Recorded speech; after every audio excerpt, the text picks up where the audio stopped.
Oke, di dalam video itu saya sebetulnya memang ingin menjelaskan tentang bicara tentang peran puisi dalam kondisi sekarang ini.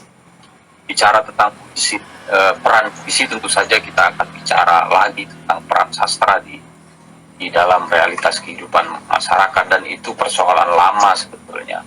Masyarakat awam terutama menuntut puisi itu bisa apa sih gitu, secara pragmatis gitu kan.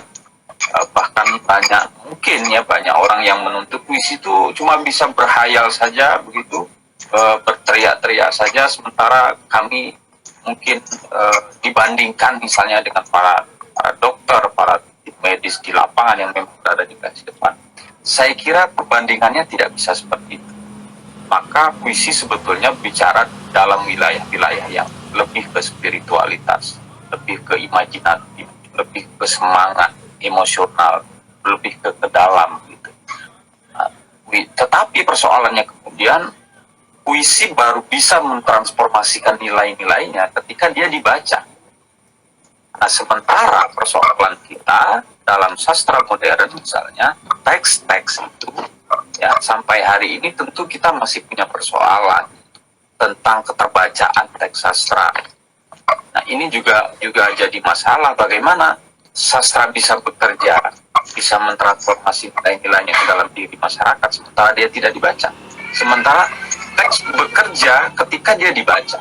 Kalau tidak dibaca dia nggak bisa ngapa-ngapain. Nah, sastra lisan, kenapa saya bandingkan dengan sastra lisan? Sastra lisan yang hidup dalam masyarakat tradisional kita di kampung-kampung itu sejak lahirnya sastra lisan itu sudah menyatu dalam kehidupan masyarakat dalam banyak aspek kehidupan masyarakat, menggunakan mantra, menggunakan syair, menggunakan pantun, menggunakan kitab dan lain-lain di setiap daerah. Kalimantan pun saya kira juga cukup banyak sastra lisan yang dapat menjaga alam misalnya, sastra lisan yang menjaga lingkungan misalnya.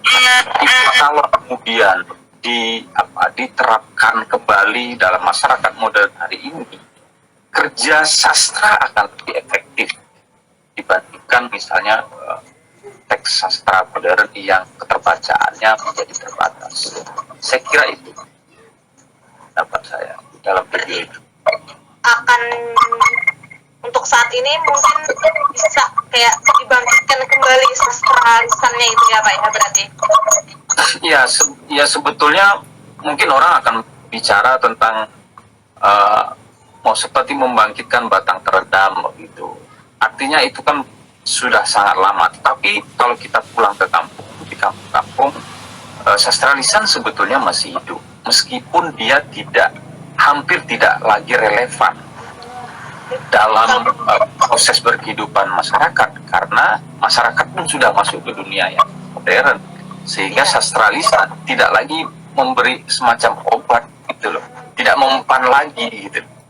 Jadi ruang hidupnya itu sudah tidak ada, itu tidak relevan lagi. Tetapi bahwa ini masih mungkin karena menurut saya masyarakat Indonesia itu adalah masyarakat lisan.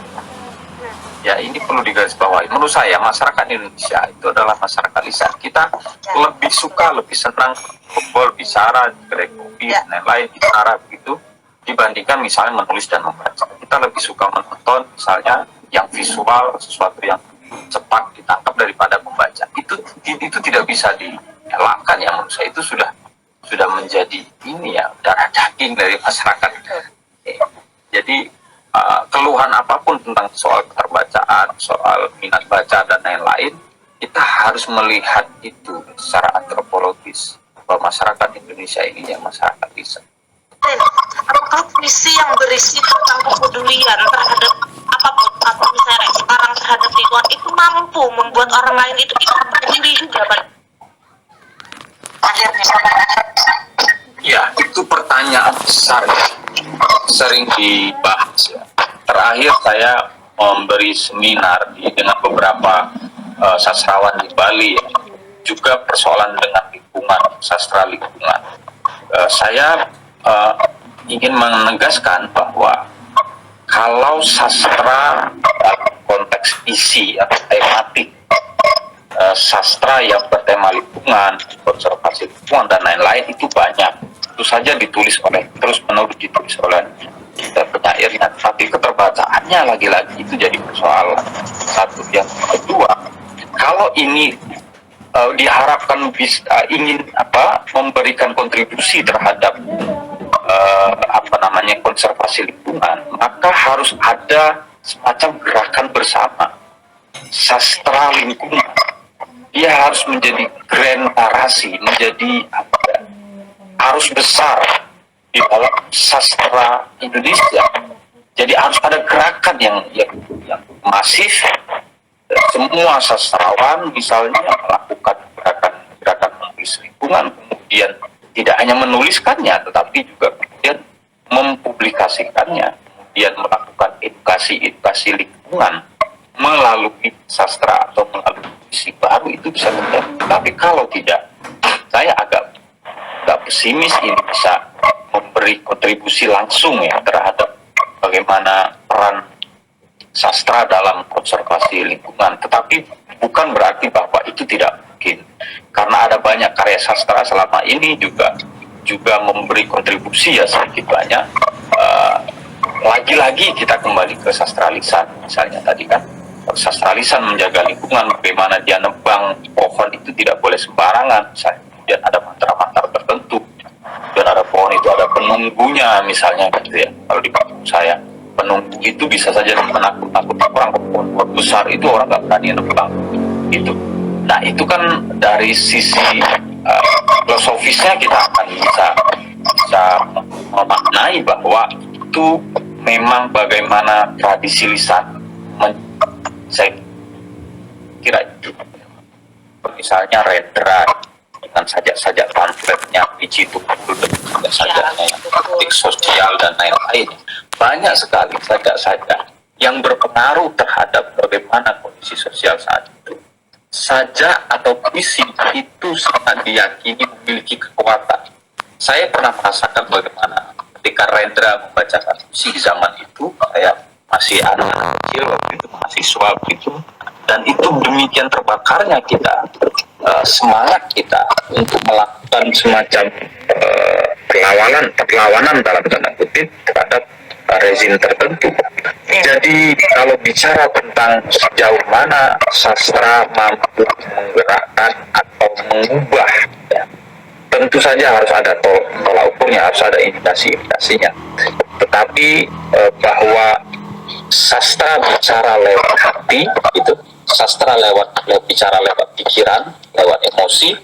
Di sana sebetulnya kekuatan, karena dia bersifat ideologis. Sastra bersifat ideologis.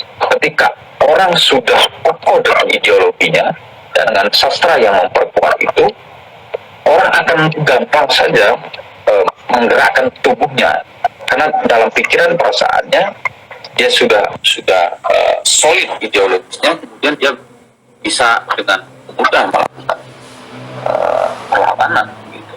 Jadi saya kira besar ya.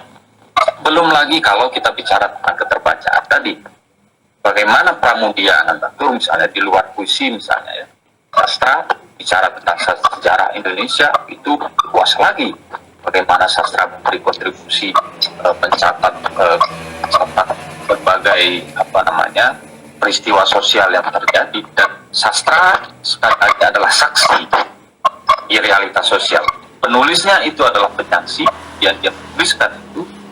Sastra pada tahun-tahun setelah itu, puluhan tahun, ratusan tahun menjadi sastra lama, sastra klasik kita di masa lampau dan sampai hari ini masih kita baca. Dan itu memberi gambaran, oh di zaman itu ada terjadi perang, oh di zaman itu ada wabah, ada wabah seperti ini pun sudah dituliskan oleh Albert Camus misalnya, Sampar misalnya, dan lain-lain. Dan itu menggambarkan satu peristiwa. Saya kira itu.